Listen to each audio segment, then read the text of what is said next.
everyone, welcome to my podcast. My name is Oma, your very sweetheart on radio, TV, social media sweetheart everywhere. On this podcast, I chronicle my journey as a broadcast, multimedia, social impact journalist. So today on the program, I did an explainer for the world celebration of International Day of the Girl Child and World Mental Health Day. It was really amazing knowing that we can do so much. The information here is to equip every one of us to know what's expected of us, considering the Sustainable Development Goals of 2030. Where are we? All right, to know how to ensure that we make the world a safer place for girls, and also we live an emotionally balanced and mental well-being is well taken care of. All right, so take a listen to this program and do enjoy it. Thank you so much for joining me today on this podcast. All right. Nobody loves you right. My sweetheart on radio. Sweetheart on radio. All over the world celebrated International Day of the Girl Child. Oh yeah, yes. The 2024 International Day of the Girl Child, the theme, Girls' Vision for the Future. Okay, recently I had a conversation with some students from St. Mark's Secondary School, all the way from Nzam. They were here in our office, right? Now, some of the challenges I've realized whenever I interact with some students from some parts of Anambra East, part of Anambra West, is the fact that education has become an afterthought. If we are thinking of a future where we are going to hand over the future to the girls to ensure the future of a girl child, really, you need to hand her education. Yes, education is a right. Education is the basic right of any child anywhere. Now, today's generation of girls, they are affected by global crisis of climate, conflict, poverty, and pushback on hard-won gains for human rights and gender equality. Now, while I was interacting with some of these girls, I found out, interestingly, that some girls, young girls, get married off at the age of 13, 14, 15 in Anambra East. Nzam, to be precise. Nzam, Ogwipele, all those surrounding areas, right? Some of the girls get married off early. And while I was having this conversation with them, I asked them, the girls that you see that you actually saw that were married off early, what was their experience? One of them stood up and said they usually go through domestic violence. And that's real. In fact, almost all of them concord that most of the girls who were married off early go through domestic violence, and they spend the early part of their lives that they are supposed to find out who they are, they spend it giving birth, and they are giving birth to children without even being well equipped. They don't even understand who they are. They don't even know who they are and where they stand, and they've been given the responsibility of taking care of another human. Wow. Too many girls are still denied their right, restricting their choices and limiting their futures. Please, in the name of all that is good, if you're from Anambra East, you're a parent, you're listening to me right now, you're from Anambra West, all these agrarian communities, these rural communities in quotes, please, you are doing a great disservice to your girl child when you send them out early without equipping them with education, without equipping them, because education is empowerment. Education empowers someone economically, empowers you emotionally, empowers you physically, empowers you psychologically. In fact, I spent my time yesterday with them, telling them that it is really, really important for them to get educated. Education opens doors that money cannot even open it for you. Even with education, you can control somebody that owns the money. I've always said that. Now, in recent analysis, it shows that girls are not only courageous in the face of crisis, but hopeful for the future. I actually got them to promise me that they were going to go through with their education. Those of them in primary school, we finished primary school. Those of them in secondary school, we finished secondary school. Those of them who finishes secondary school will enter the university. I got them to promise me that. So every day Some girls are taking action to realize a vision of a world in which girls are protected, respected, and empowered. But girls cannot realize this vision alone. They need allies who listen to and respond to their needs. With the right support, resources, and opportunities, the potential of the world's more than 1.1 billion girls is limitless. Yes, and when girls lead, the impact is immediate and wide-reaching. Families, communities, and economies are stronger for our brighter future. It is time to listen to girls, to invest in proven solutions that will accelerate progress towards a future in which every girl can fulfill her potential. We need to create a world where girls can really fulfill their potentials. Now, do you know that nearly 1 in 5 girls are still not completing lower secondary, and nearly 4 in 10 girls are not completing upper secondary school today? Now, this is according to United Nations. Around 90% of adolescent girls and young women do not use the internet in low-income countries, while their male peers are twice as likely to be online. Let me shock you. Some of the students that did the program with me, in fact, some of the males had Android phones. Now, I keep wondering, how were they able to have Android phones? I'm talking about young people, young boys that are in SS1. And I'm wondering, is it easier to empower your boy child with an Android phone than to actually give him the right education?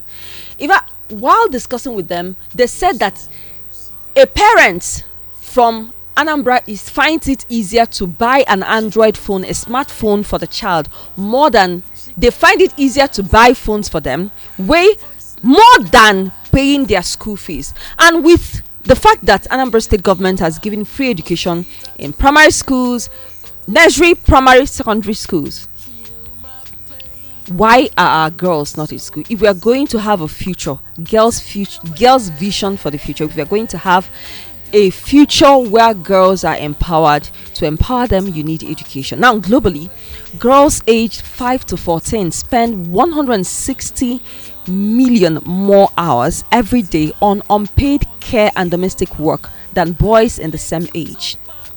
And I've been seeing around a couple of videos online, on the internet, of domestic abuse, domestic violence against girls who, in quotes, they are in people's houses as house help, even though they are not supposed to be house help. You are supposed to treat them. For example, if you're a woman, you have a girl staying with you, you are actually supposed to treat her as your daughter. Treat her as your own. Because if you want to get the best from that child, you need to raise her like you would raise your children. There shouldn't be any difference between them and you. Remember that you leave your children, your precious children, with that girl. If you don't treat her well, how do you think she's going to treat your children when you're not away? It's important to treat them well. Now, adolescent girls continue to account for 3 in 4 new HIV infections among adolescents. Remember, this information is from United Nations. Nearly 1 in 4 married or partnered adolescent girls aged 15 to 19 have experienced physical or sexual violence from an intimate partner at least once in their lifetime. Considering what these young girls shared with me, I know that they weren't lying when they said to me that some of the girls who get married at an early age, they end up being physically abused by their husband that are supposed to support them, supposed to protect them. Meanwhile, why would you even think of giving out a girl who is less than 18 years to marriage? That is absolute child abuse. And as a man, why would you think about taking in a girl who is less than 18 years as a wife? That is child abuse. Please, let us empower these girls and allow them to become whom God has created them to be. Now, it's very important that we note that even before the COVID-19 pandemic, which happened in 2020, 100 million girls were at risk of child marriage in the next decade. And now, over the next 10 years, up to 10 million more girls worldwide will be at risk of marrying as children because of COVID-19 pandemic. And this whole thing is which word right now is worrying, is a source of concern, honestly. Now let's check out the background for the celebration. In 1995, at the World Conference on Women in Beijing, countries unanimously adopted the Beijing Declaration and Platform for Action, the most progressive blueprint ever for advancing the rights of not only women but girls. The Beijing Declaration is the first to specifically call out girls' rights. On December 19, 2011, United Nations General Assembly adopted Resolution 66/170 to declare October 11 as the International Day of the Girl Child, to recognize girls' rights and the unique challenges girls face around the world. The International Day of the Girl Child focuses attention on the need to address the challenges girls face and to promote girls' empowerment and the fulfillment of their human rights. Adolescent girls have the right to a safe, educated, and healthy life, not only during these critical formative years, but also as they mature into women. If effectively supported during the adolescent years, girls have the potential to change the world, both as the empowered girls of today and as tomorrow's workers, mothers, entrepreneurs, mentors, household heads, and political leaders. An investment in realizing the power of adolescent girls upholds their rights today and promises a more equitable and prosperous future, one in which half of humanity is as equal partner in solving the problems of climate change, political conflict, economic growth, disease prevention, and global sustainability. It's important to note that girls are breaking boundaries and barriers posed by stereotypes and exclusion, including those directed at children with disabilities and those living in marginalized communities. As entrepreneurs, innovators, and initiators of global movements, girls are creating a world that is relevant for them and future generations. The 2030 Agenda for Sustainable Development and its 17 Sustainable Development Goals, adopted by world leaders in 2015, embody a roadmap for progress that is sustainable and leaves no one behind. Achieving gender equality and women's empowerment is integral to each of the 17 goals. Only by ensuring the rights of women and girls across all the goals will we get to justice and inclusion, economies that work for all, and sustaining our shared environment now and for future generations. So it is really, really important that we do everything that we can to ensure that girls' future is ensured.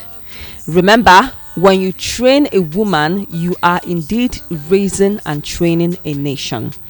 To young men out there, please, the greatest disservice you ever do to yourself is to emasculate your soon-to-be wife or your wife. I was having a discussion yesterday and someone said to me, what about a situation where a woman gets married to a guy and the man stops her from working? Now, if you are doing that, you are doing a great disservice to yourself.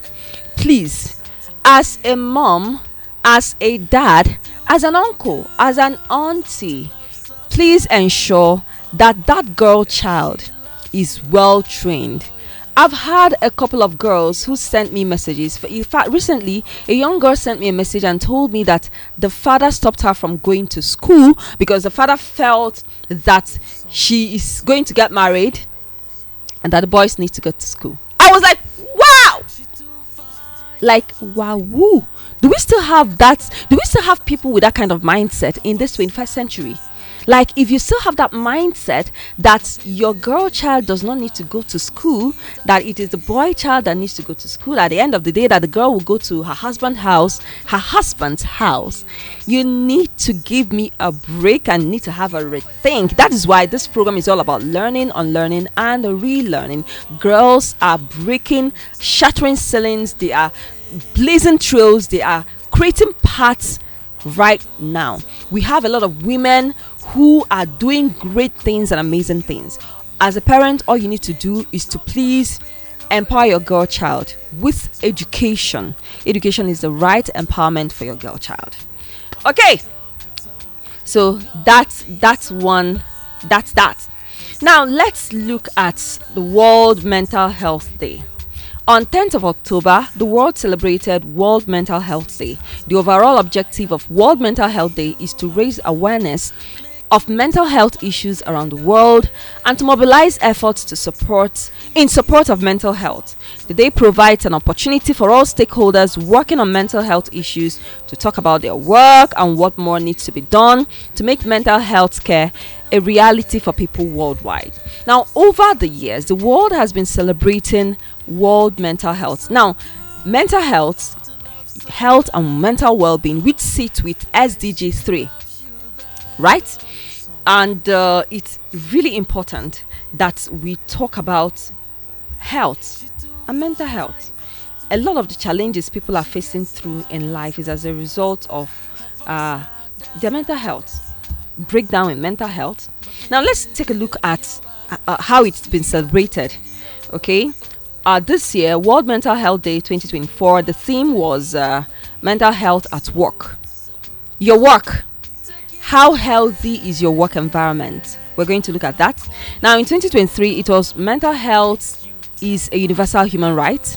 That's what the theme. That was the theme. 2022, make mental health and well-being for all a global priority. Then 2021, mental health care for all. Let's make it a reality. 2020, move for mental health. Let's invest.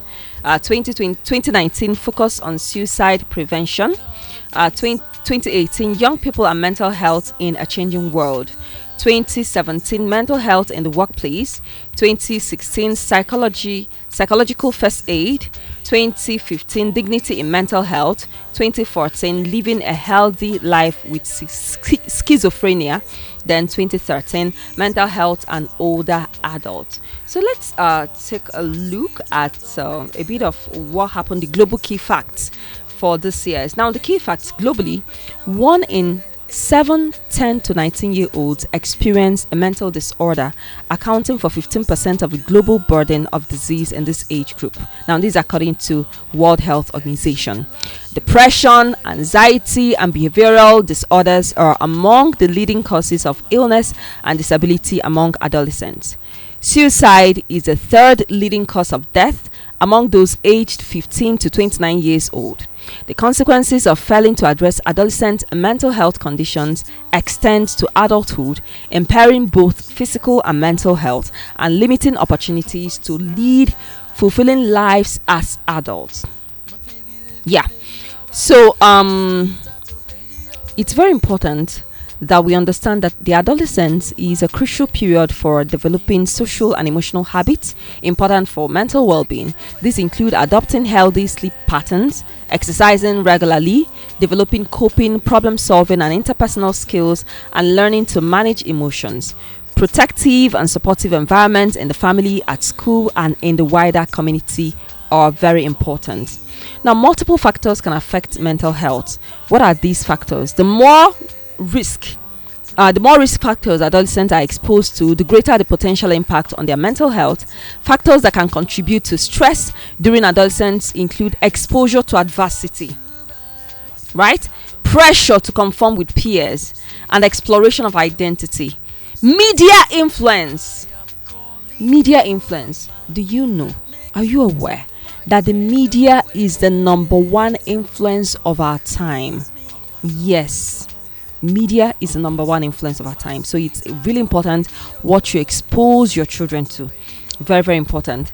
Then again, gender norms, right? Other important determinants include the quality of their home life, relationship with peers, violence, especially sexual violence, bullying, harsh parenting, and severe and socioeconomic problems are also recognized as risk to mental health. Okay, now there is emotional disorders. Emotional disorders are common among adolescents. Anxiety disorders. Then there is behavioral disorders, right? Behavioral disorders are common among younger adolescents than older adolescents. There's eating disorders such as anorexia nervosa, bulimia nervosa, commonly emerge during adolescents and young adults. Eating disorders involve abnormal eating behavior and preoccupation with food, accompanied in most instances by concerns about body weight, shape, body shaming. Then psychosis condition that includes symptoms of psychosis most commonly emerge in late adolescence or early adulthood. Now, symptoms can include hallucinations or delusions. Then suicide is the third leading cause of death in older adolescents and younger adults 15 to 29 years old. Now, there are also risk-taking behaviors. Many risk-taking behavior for health, such as substance use or sexual risk-taking. All these things lead towards mental health. It deteriorates mental health. But what can we do? How can we prevent and promote? How can we promote mental well-being and prevention of deteriorating mental health? Mental health promotion and prevention interventions aim to. Now, we can do a lot of things to reach out to adolescents, programs that require a multi-level approach. Right now, it is really, really important and crucial to address the needs of adolescents with mental health conditions. Very important. We should avoid institutionalization over medicalization. Let us prioritize non-pharmacological approaches. Respect the rights of children in line with the United Nations Convention on the Rights of the Child and other human rights instruments. They're also key for adolescents' mental health. Considering the theme for this year's celebration, it is really important for us to take a look at how adolescents are thriving in the world of today. It's extremely important because when we take a look at this, it will help us to channel a roadmap that will really help us to catch them young, right? As a mom, please tone down on the way you negatively attack your children, you negatively talk down on them. Tone it down, right? Every human being needs to be affirmed. Every young person needs to be affirmed. Remember, they are forming, they are growing, Don't over criticize them. Instead of criticism, why don't you use feedbacks, positive feedbacks? Why don't you tell them how they can do it better? Why don't you correct them in love so that they will see that what you're doing it out of love, right? It's a different ball game when you're doing something out of love and when you're just literally forcing yourself on that person. Yes, you're the parent. Yes, it's your responsibility to raise that person. But everything you do, kindly ensure that you do it in love and with love. In that way, we'll have adults who are so amazing and who love life for what life has got to offer. Thank you so much for joining me today on this particular explainer. Today on the program, it's actually an explainer, right? Like I always promise you all that whatever celebrations in the world, I will come here and I will explain it to you so that you are aware. What do we do here? We give you information that will shape your life, information that will help you take the right kind of decisions for yourself. Thank you so much. My name is Oma. You're very sweetheart on radio, TV, social media, sweetheart everywhere. See you next week on the program. I love you. Bye-bye. Loving somebody and somebody loves you back. My sweetheart on radio, sweetheart on radio.